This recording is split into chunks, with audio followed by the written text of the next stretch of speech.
vite più lunghe e imprevedibili, al punto che tappe e scansioni della nostra esistenza ci rendono a volte molto difficile capire che età è nella nostra storia. La sola età cronologica non è più sufficiente a orientare i nostri piani esistenziali. Siamo chiamati più volte a rimetterli in discussione. In più, si sono originati dentro di noi una pluralità di orologi che non sempre stanno in sintonia, nemmeno con quella degli altri. Ecco perché ci sono necessarie delle nuove mappe culturali per orientarci in queste vite inaspettatamente lunghe. E le risposte precedenti non hanno sufficiente fiato per dirci come fare. Una seconda conseguenza della cosiddetta longevità è la compresenza di più generazioni. Recentemente mi è capitato in un volo aereo, davanti a me una fila era interamente occupata da 5 generazioni di donne sarde. Una nipotina molto piccola, una ragazza adolescente, una mamma giovane, una nonna e un'anziana bisnonna. Viviamo a fianco tra generazioni molto diverse ed è evidente che non possiamo riferirci alla sola logica della gerarchia che un tempo governava le relazioni familiari e parentali. Abbiamo bisogno di creare delle relazioni più flessibili che non sono solo dentro la famiglia, ma complessivamente nelle nostre comunità. Architetture reciproche, perché in realtà è proprio la reciprocità la vera cifra distintiva di questa compresenza di generazioni, sapendo che andiamo a complicarci la vita. Faccio qualche esempio per dirlo. I bimbi e le bimbe di oggi crescono con molti pochi coetanei, con tanti adulti e per molti anni.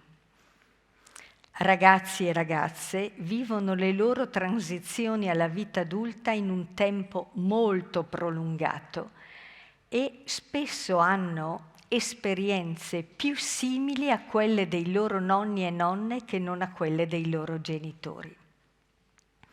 Molti adulti rimangono figli e non diventano mai genitori e molti anziani arrivano a 70, a volte fino a 80 anni e sono ancora figli e figlie e non saranno mai nonni e nonne.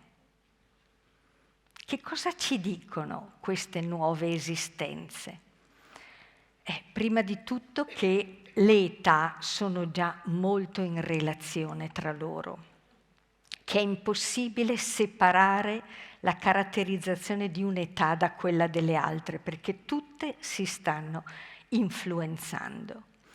E in più che queste diverse età e queste diverse generazioni si stanno già scambiando molto, e non solo in ambito familiare.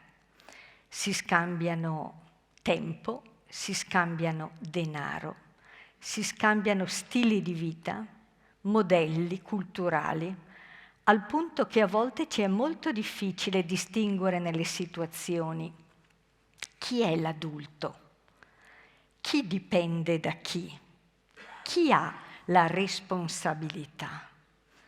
Pensate a quanti figli e figlie si prendono cura di genitori non più autosufficienti e diventa molto difficile lì fare la distinzione tra chi è il figlio e la figlia in quel momento e chi è l'adulto responsabile.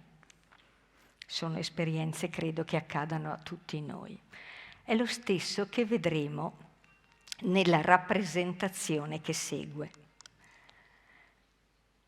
2 danzatori di età ed esperienza molto diverse tra loro si incontrano sul palcoscenico. Il tempo di entrare nella pelle, nei passi dell'altro, e le stesse domande che ci siamo fatti prima si ripropongono quasi ironicamente. Chi ha il diritto sul tempo? Chi dovrebbe iniziare il passo? Chi ha la responsabilità del ritmo?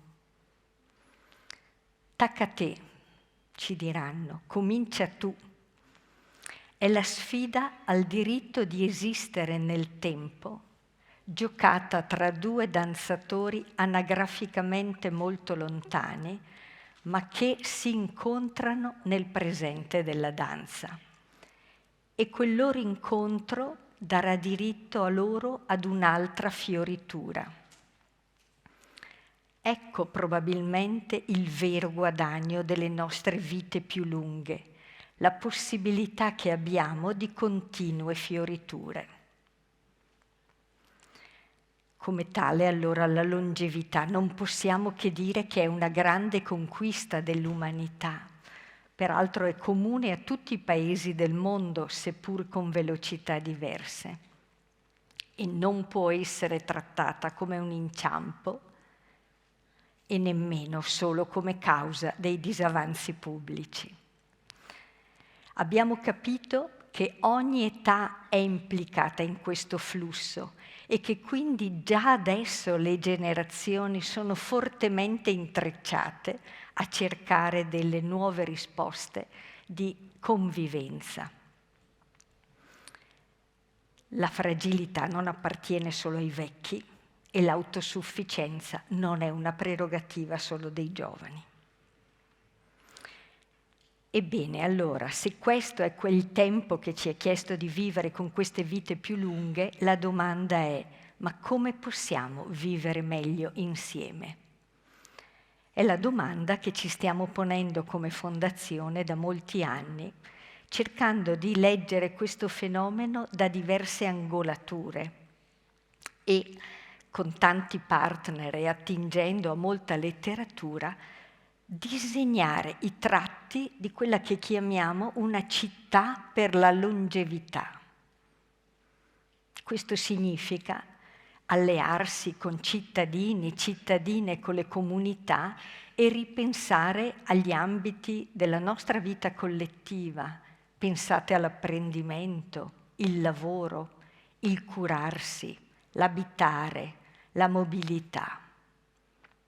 Abbiamo bisogno di distribuire opportunità a tutti e per tutto l'arco della vita, affinché le persone possano sentire di sentirsi a tempo per prendere anche altre direzioni nella loro esistenza e cercare nuovi equilibri. Dobbiamo fornire queste opportunità perché le persone possano scegliere le loro altre fioriture. Sappiamo che se ci si accorda sui movimenti, i limiti si possono spostare.